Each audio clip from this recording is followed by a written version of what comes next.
जगन्नाथ की पूजा कर देना असी ਉਹਦੀ पूजा करने की लोड़ नहीं है, इत्थे ही है सब कुछ। एनू मिला लो जिंदगी च होर फर्क पड़ेगा, एनू मिलाओ शरीर च होर फर्क पड़ेगा, एनू मिलाओ जिंदगी च होर फर्क पड़ेगा, एनू मिला लो। चारों का पंजा का खेल है। 5 तत्व के हम बने हुए हैं और 5 तत्वों का सारा खेल है। बात समझ गए आप? और आखिरी है मुक्ति। जिसको मुक्ति मिल गई वो दोबारा दुनिया में नहीं आएगा। वो क्या है? शरीर को भूलना, शरीर को भूलना, फिर मन को भूलना, फिर मन से आगे चले जाना, प्रकाश में चले जाना। शब्द अंदर शब्द है, उसको पकड़ लिया, लो वाह, फिर मेरा गुरु सदा मेरे अंग संग है। गुरु मेरा संग सदा है नाले, क्योंकि वो तुम्हारे अंदर बैठा है। दाता दयाल जी महाराज बाबा फकीर जी कहते थे, दाता दयाल जी मुझे लिखते थे, फकीरा गुरु तो तेरे पास, तेरे तन में, तेरे मन में, तेरे सौ श्वास। कहते मैं समझता था कि मैं ध्यान करता हूं, गुरु की मूर्ति देख लेता हूं, गुरु मेरे अंदर है। वो बाद में पता चला क्यों तो मूर्ति मेरे मन ने बनाई है, वो तो मेरे मन ने बनाया। मैं मन तो के जानने मजबूर हो गया। बात समझ गए मेरी? तो इसलिए ये जो जीवन है, ये जो जीवन है, ये केवल कर्म करने के लिए है। कर्म आपने कर लिया, दविंदर का जो कर्म इसके भाग में इसको मिलेगा, जो तेरे भाग में था वो तुम्हें मिल गया। आशा करो, आशा अच्छी रखो। बाबा फकीर जी ने अपने आखिरी सत्संगों में हमें कहा, देखो बच्चों, तुम्हें कहीं भटकने की जरूरत नहीं है। कहीं भटकने का मतलब क्या है? किसी मंदिर में, किसी गुरुद्वारे में, किसी तीर्थ स्थान पर, किसी और गंगा स्नान कर, कोई फायदा नहीं। जब भी तुम्हें कोई जरूरत हो या कोई तकलीफ हो, अपने कमरे में चले जाओ। ये उनका हुक्म है। अपने कमरे में जाकर आंख बंद करो, अंदर से सच्चे हो जाओ। अपने लिए जो मांगोगे तुम्हें मिलेगा, क्योंकि मैं तुम्हारे अंदर है। मैं इसको और तरह से कहता हूं, शरीर की पूजा की हुई वो कमरे के अंदर रह जाती है। शरीर की पूजा अंदर में की है ना कमरे में, वो बाहर थोड़ी जाएगी। क्या कहा मैंने? मन की पूजा की हुई क्या है? मन की दौड़ कहां तक है? जहां तक मैंने देखा, उससे ज्यादा तो मैं कुछ नहीं जान सकता। मुझे क्या पता शरीर में बाजार कहाँ है, या फलान होटल कहाँ है, मुझे कुछ पता नहीं है। मुझे पता है कि ये सुखदेव सिंह का घर है, देवेंद्र ऊपर रहता है, मेरा वो कमरा है। जब मैं वापस जाऊंगा मेरे सीन सामने आ जाएगा, आएगा ना? बाकी नहीं आएगा कुछ भी। तो मन की सीमा है जहां तक तुमने देखा है, उससे आगे मन की सीमा नहीं है। ऐसे ही जो मैंने खाया है उसका मुझे पता है कि इसका क्या स्वाद है। जो मैंने खाया ही नहीं है उसका मुझे क्या पता क्या स्वाद है। मेरी बात समझ रहे बेटा? जो मैंने खाया ही नहीं, मेरे को उसका ज्ञान नहीं है। फिर तीसरी चीज, जो मैंने सुना नहीं है उसका भी मुझे ज्ञान नहीं है। क्या कहा मैंने? देखे का ज्ञान, सुने का ज्ञान और खाए का ज्ञान हमें है। जा कोई चीज टच करके देख ली, उधर करंट है तब पता लग गया ये गर्म है, ऐसे करंट है, उधर तो नहीं पता। इसलिए मन के पीछे क्यों लगना जब वो है ही सीमा नहीं है, उसकी सीमा नहीं है। जहां तक है वहां तक है, उसके आगे हम नहीं जा सकते। मेरी बात समझ गए? इसलिए मन की पूजा की हुई भी तुम्हारे काम नहीं आएगी। तुम्हारी पूजा किस काम आएगी? जब तुम मन से और शरीर से ऊपर चले जाओगे सुरत में। क्योंकि मन उस शरीर 5 तत्व का है। ये शरीर जो है 5 तत्व का है, ये तुम्हें कहीं नहीं पहुंचाएगा।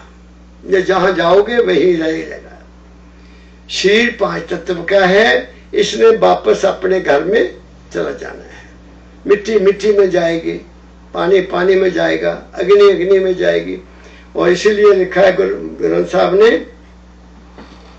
सूरज किरण मिली जल का जल हुआ राम। सूरज की किरण सूरज में चले गई, जल जल में चले गया, पृथ्वी पृथ्वी में चले गए, बाकी रह के गया मिट्टी। आदमी मर जाता तो क्या रहता है? कुछ भी नहीं। ठीक है, मन को हमने पहले मार दिया, इसलिए संतों ने कहा मरने से पहले मर जाओ। मन के पीछे मत लगो, बस मन के पीछे मत लगो। मत के पीछे क्यों लगना? मन के मते न चालिए, मन के मते अनेक, मन पर जो असवार है सो साधु कोई एक। क्या कहा मैंने? वो साधु कोई एक होता है जो मन पर सवार हो जाता है, हर आदमी नहीं हो सकता। वो होगा कौन साधु? जो मन की साधना करता है, सुबह शाम बैठ जाता है, इसको रोकता है, बार बार नाम रोकता है, नहीं रुकता तो सुमिरन करता है जोर जोर से, राधा स्वामी राधा स्वामी राधा स्वामी राधा स्वामी। ये कुछ देर के बाद राधा स्वामी के नाम से ठहर जाएगा। मन के साथ ये जल्दी नहीं ठहरता, टाइम लेता है। बात समझ रहे सुखदेव सिंह? तो फिर हमने कहा जाना है? आत्मा से भी ऊपर, आत्मा से भी ऊपर जाना है हमने। आत्मा प्रकाश रूप है, आत्मा प्रकाश रूप है, लेकिन आत्मा को देखने वाली एक तीसरी चीज और है, वो और है, वो है सुरत। उसका कोई शरीर नहीं है, उसका कोई शरीर नहीं है, लेकिन वो कंप्लीट है, क्योंकि वो कंप्लीट की अंश है, माल के कुल की अंश है। वो सुनती भी है, वो देखती भी है, वो महसूस भी करती है। इसलिए बाबा फकीर जी कहते थे वो आत्मा तुम्हारी साक्षी है, साक्षी तुम्हारे को देखती है कि तुम क्या करते हो। क्या कहा मैंने? तो ये हमारा जो जीवन है, अब हम घर गृहस्थ तो भूग लिया, जिम्मेदारियां पूरी हो गई, अब काहे की चिंता। क्या कहा मैंने? भजन करो जितना हो सकता है, बैठ जाओ, सुबह उठो, जल्दी उठो, बैठ जाओ जितना बैठ सकते हो, उन्हें बढ़ाओ 1 घंटा, फिर 1.5 घंटा, उसके बाद शरीर के लिए थोड़ा बहुत आप करो। ये जो मैंने बताया, आसन लगाओ, थोड़ी वर्जिश कर लो, थोड़ी सी हाथ पैर हिला लिए, थोड़ी सी टांगों को हिला लिया, तुम्हारा शरीर ठीक रहेगा। क्या कहा मैंने? तो मकसद जिंदगी का क्या है? खुशी से जीना। खुश वही रह सकता है जिसके मन में कोई चिंता नहीं है। आप समझ गए? मैंने तभी कहा जब तुम्हें चिंता सतावे गुरु का तुमको ध्यान हो। जब गुरु का ध्यान हो गया, चिंता अपने आप चली गई, फिर चिंता नहीं रहती। लेकिन हम मन के पीछे लग जाते हैं, और मन जो है ये तो हमारा जालिम है, ये हमें छोड़ेगा नहीं। क्या कहा मैंने? इसलिए दोनों भाइयों से मेरी प्रार्थना है कि मैं आया हूं, मैं जो तुम्हारी सेवा कर सकता हूं वो यही है, इससे परे मेरे पास कुछ नहीं है। शुभ भावना है कि सुखदेव सिंह बिल्कुल पूर्ण तंदुरुस्त हो जाए, ये मेरी शुभ भावना है आपके लिए। आपके सारे भ्रम दूर हो जाएं, तुम एक्टिव हो जाओ। अभी कोई उम्र नहीं है आपकी ऐसे ढीले होके रहना। अभी क्या है, 70-70 साल की उम्र क्या होती है? कुछ भी नहीं होती। इसको संभालो, इसको लगाओ किसी तरफ। ये सारा जितना भी सिस्टम है ये ज्यादा काम नहीं देगा आपको। एक चीज को पकड़ लो और उसके ऊपर फिदा हो जाओ। बाकी देवेंद्र है, इसने अपनी माता के लिए बहुत बड़ा कुर्बानी की हुई है। नौकरी करता था, माता की सेवा के लिए नौकरी छोड़ दी, इसको इसका फल मिलेगा। ये कभी हो नहीं सकता, इसको नौकरी मिलेगी। मैं सच्चे दिल से चाहता हूं कि इसको इसी साल अच्छी नौकरी मिल जाए, ताकि ये निश्चिंत होकर अपना जीवन गुजारे। कार है, उसमें तेल पड़ना है, इंश्योरेंस होनी है, रोटी अच्छी खाए, समझ गया ना, चिंता मुक्त हो जाए। बेला आदमी का मन दौड़ा रहता है, इसलिए सुखदेव क्या नाम है, देवेंद्र, सुबह उठना, बैठ जाना, हाथ जोड़ना अपने अंदर सच्चे होके, ऐ सच्चे पातशाह मैं और कुछ नहीं मांगता, मैनू आत्मनिर्भर कर दे, मैनू ऐसी नौकरी दे दे जिससे मुझे किसी के आगे हाथ ना फेरना पड़े। बात समझ गया?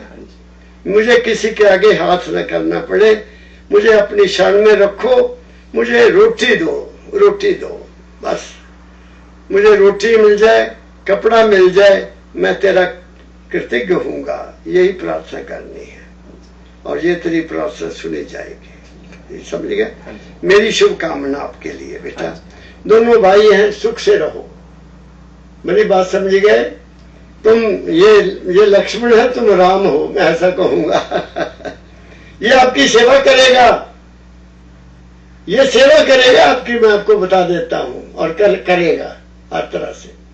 निश्चिंत रहो, फिक्र छोड़ो, बिल्कुल फिक्र छोड़ो, और जो कहा गया उस पर चलो। बात समझ गए? मेरा दोनों को बहुत बहुत प्यार, और राधा स्वामी। बंद कर दूं?